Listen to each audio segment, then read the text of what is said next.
Oh, she's a little miracle. We'd never really let ourselves imagine what it'd be like for her to be here.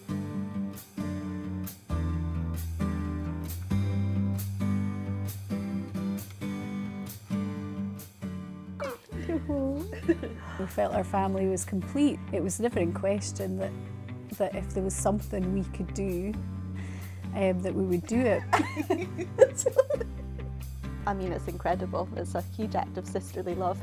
Yeah, there was a sadness that was over me and the sadness is gone. And I think it's just the joy that I feel now that she's here.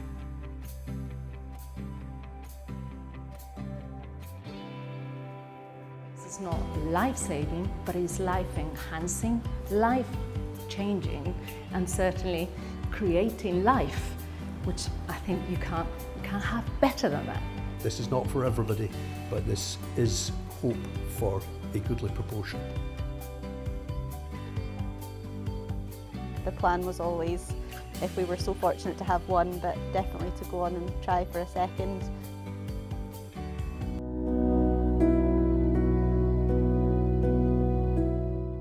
Feels like a relationship, and it feels like you know, something that we'll have like lifelong, and it'll be cool to be able to see him grow up and like see Marissa as a mom. That's my baby. Since I could remember, I've always wanted to be a mom, and I never thought I would have an issue until March 2018 when I found out I had stage 2 cervical cancer. I was told that I was going to have a fertility preserving surgery. They were going to try to do the best that they could.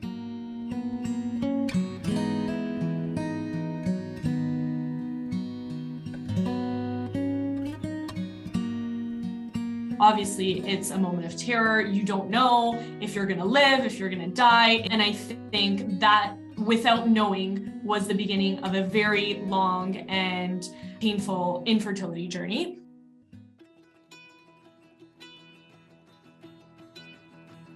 Following a lot of surrogacy stuff, a lot of infertility accounts, and I came across Ariel's profile and I sent her a message. She slid into my DMs. I slid into her DM. I think we kind of just started chatting and talking and realized we had a lot in common. It was just kind of nice because the fertility community is really small and the surrogacy community is even smaller. Everything just kind of like fell into place, but it wasn't really until Marissa's previous match with her previous surrogate kind of fell through that we kind of discussed like we should match together.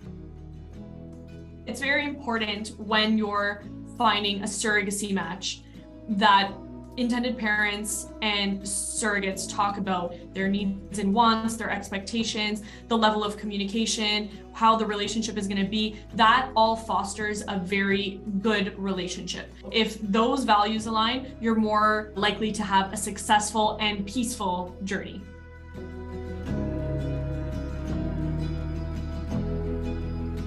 Marissa has been able to come to every single midwife appointment, and honestly, I love that because it helps her be involved in the pregnancy, even though she's not the one carrying her own baby. Surrogacy oftentimes is necessary because of reproductive trauma.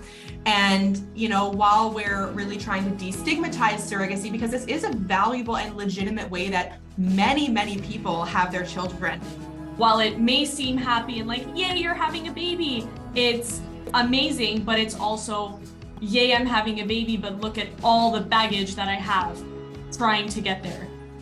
The way that we change things and the way that we progress in society is by talking about it. It's really tons of tools that you can access to be able to get yourself informed, to get the help that you need, to feel supported.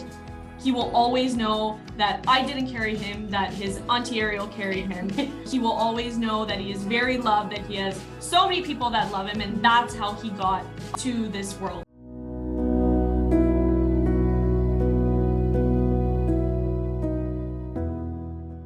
We were sitting down for dinner and drinks, and they were like, hey, do you think we can use John's sperm and we can have a baby and then we can donate and carry a baby for you? It kind of started as a joke.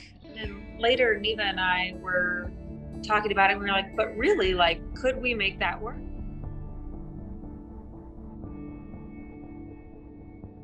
It's like a bond now that is it's like the rest of our lives. Like we're family. Hey, I'm not opposed to children. It's just gonna like look different.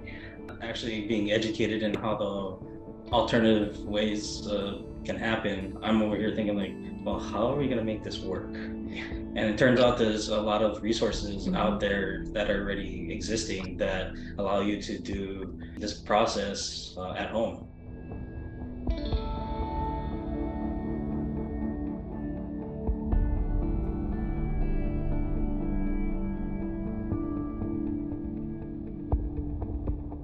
We were lucky with Aura, it took the first try, and with Esri, it took the second try.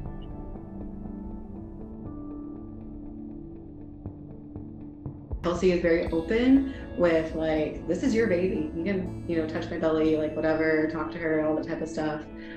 So there's always going to be a level of separation with using surrogacy, but I think for that, all four of us did, I think, a really great job of being as connected as possible and open as possible.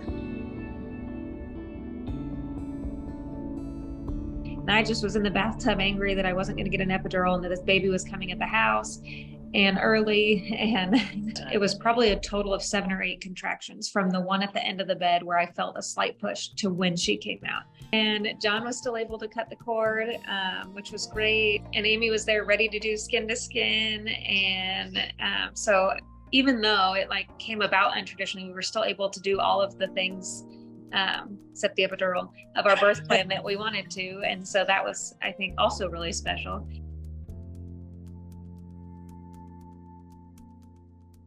And now it's like, it's more family than it is a friendship.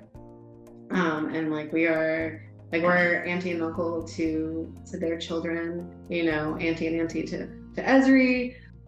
You don't think that you can ever truly love something as much as you love your child. And it was just, this is my child.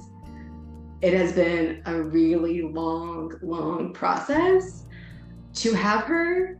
And for years of my life, never thought that would happen. And to have that and to hold her, and she just like snuggled in and had her hand on my chest and her head right here. It was like the most right moment in my life. There was a sadness that was over me and the sadness is gone. And I think it's just the joy that I feel now that she's here. He will always know that he is very loved, that he has so many people that love him, and that's how he got to this world.